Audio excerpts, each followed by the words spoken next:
the same. We love what we hate.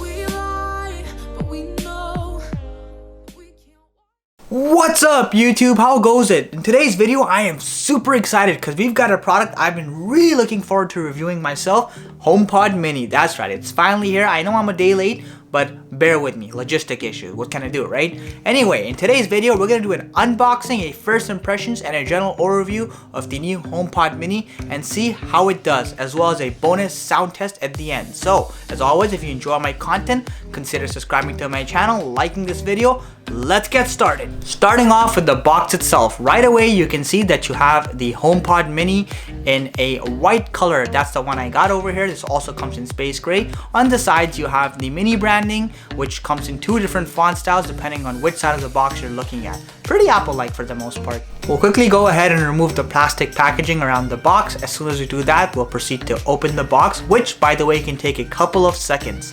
Anyway, as soon as the box is finally open, you can see here it is, the HomePod Mini in the flesh, in the white color like I mentioned before. So this thing is small, I mean seriously small, and round of course, and right beside it is that beautiful braided USB-C cable. It looks like almost all of Apple's products are ready to be USB-C except for iPhone. But besides that, this thing is seriously light and small. Let's come back to the HomePod Mini in just a second. Let's see what else is inside the box. So once you open that tab, you can see there's a instruction or quick start guide, and it's your typical Apple-like fashion quick start guide. It has your basic functionalities, visualizations about how to use the device, and so forth. Now once you go past that, you'll notice a gem. I'm talking about that 20-watt charging brick. It's nice to know that's there, and it's also nice to see the HomePod Mini can actually work with any 20-watt charging brick.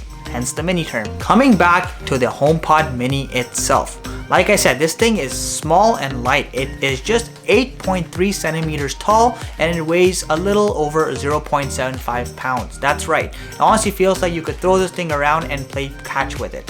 With that being said, I got it in the white color because it's gonna hide a lot of the lint that gathers over time. Also, you'll find that at the top there is a plus minus indicator and the center area is a multicolor lit panel. However, it's not a screen, it's just a panel that lights up. It's made of what appears to be plastic. However, I might be wrong, so take that with a grain of salt. It's also worth noting that the mesh fiber on the HomePod Mini is the exact same as the one used on the original HomePod. It's a nice high quality fiber. At the bottom of the HomePod Mini, you have the Apple logo with the Design in California branding, and it's also worth noting that the cable is not detachable from the HomePod Mini side, so it is a built-in infused cable. One of the most beautiful things about Apple is how simple their setup process is, and the HomePod Mini is no exception to that rule.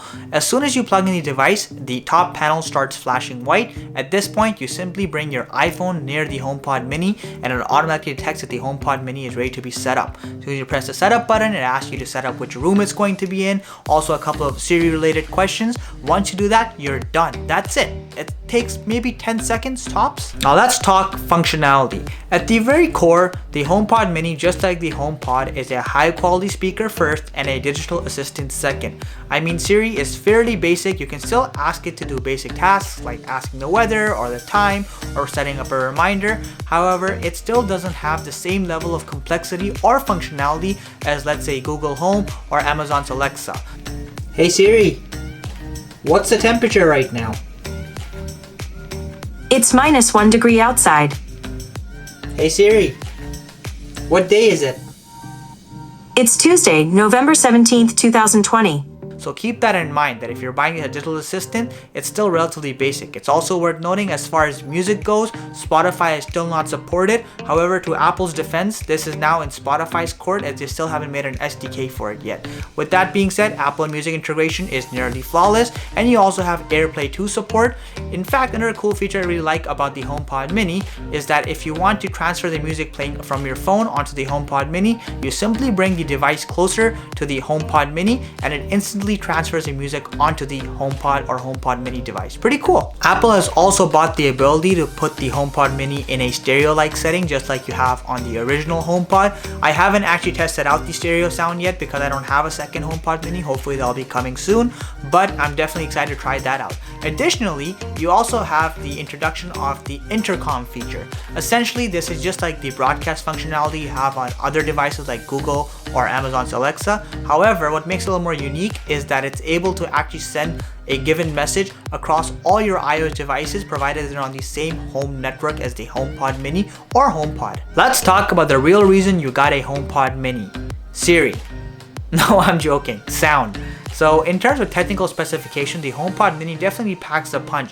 It has a full range driver, which by the way is pretty impressive. Not only is it crisp and clear, I also found that at 100% volume, there's little to no distortion. I really like this. It's a great piece of engineering. You also have two passive radiators that produce decent bass. Now the bass on the HomePod mini isn't that amazing. I mean, it isn't completely likes of the HomePod or the likes of more expensive premium Bose speakers, but it holds its ground and it definitely fills the room. I have to say the 360 audio feature is really well done by Apple. It definitely fills the whole room evenly no matter where you place it. Also, this is all powered by the S5 chip. Furthermore, it's worth noting that they have 4 noise cancelling microphones that constantly are hearing for the Hey Siri terminology. So in terms of engineering, as always, the HomePod mini is a piece of art. I understand that there's no way for me to prove to you just how good the HomePod mini sounds considering its size. However, I've still done a sound test regardless with a high bitrate and a high quality mic in hopes that I can give you some idea of how it sounds.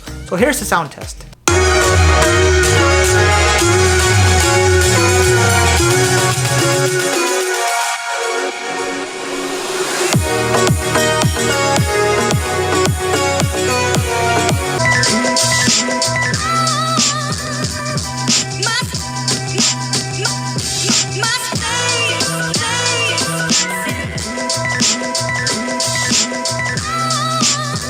Now for those of you wondering, yes, the HomePod mini is fully HomeKit compatible, so if you have any electronics that have a HomeKit compatible branding, you can use them and control them via Siri. I hope you guys enjoyed my first impressions and walkthrough of the HomePod mini. Now since I just recently got it, as I have a couple more weeks to play around with it, I can give a more comprehensive review of just how it fares up against the likes of the Echo and Echo Dot as well. So stay tuned for a sound comparison in the near future.